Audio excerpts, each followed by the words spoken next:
Hello বন্ধুরা, তোমরা কেমন আছো? আশা করি সবাই খুব খুব ভালো আছো। তো আমিও ভালো আছি। তো আজকে আমি রান্না করেছি হলো সেটাই তোমাদের দেখাবো। তো আমি এখানে নিয়েছি মানকচুগুলো। তো দেখো, এই মানকচু ডাঁটাগুলো খোসা ছাড়িয়ে নেব এভাবে। তারপরে একদম বটির সাহায্যে একদম কুচিয়ে কেটে নেব ঠিক এভাবে।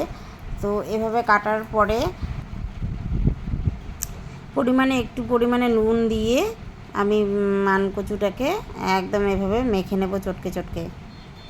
তো এইভাবে অনেকক্ষণ মাখবো, মাখতে মাখতে একদম অনেকটা পরিমাণে কমে যাবে, মানে নেতিয়ে যাবে। তো দেখো তোমরা চটকে চটকে মেখে কতটা হয়ে গেল। তো একদম একদম সামান্য একটুখানি হয়েছে। তো এটাকে আমরা কিছুক্ষণ মেখে কিছুক্ষণ রেখে দেবো। তো দেখো ঠিক এভাবে কষলে মেখে নিয়েছি। তো এবার কিছুক্ষণ রেখে দিয়েছি আমি। তো এবার দেখো রাখার পরে আমি ধুয়ে নিয়ে জল ঝরিয়ে নিয়েছি।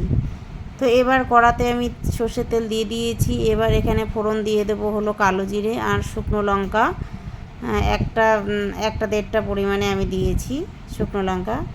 তো যে যেরকম ঝাল খাবে আরেকটু দিতে পারো। তো এইভাবে ঠিক আমি নাড়িয়ে চেড়ে অনেকক্ষণ ভাজবো। তো ভাজতে ভাজতে দেখবে কালারটা চেঞ্জ হয়ে এসছে, দেখো। তো এইভাবে অনেকক্ষণ ভাজার পরে যখন ভাজা ভাজা হয়ে যাবে, লাস্টে আমি একটুখানি পরিমাণে চিনি দেব। চিনি দিয়ে আমি নামিয়ে নেব। তো ভাজাটা আমার প্রায় কমপ্লিটের দিকে, দেখো কতটুকু হয়ে গেছে। তো আমার ভাজা হয়ে গেছে অলরেডি।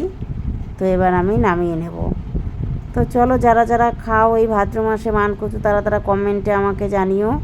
আর আমার মানকচুটা কেমন হয়েছে সেটাও কমেন্টে জানিও। তো তোমরা ভালো থেকো, শুভরাত্রি।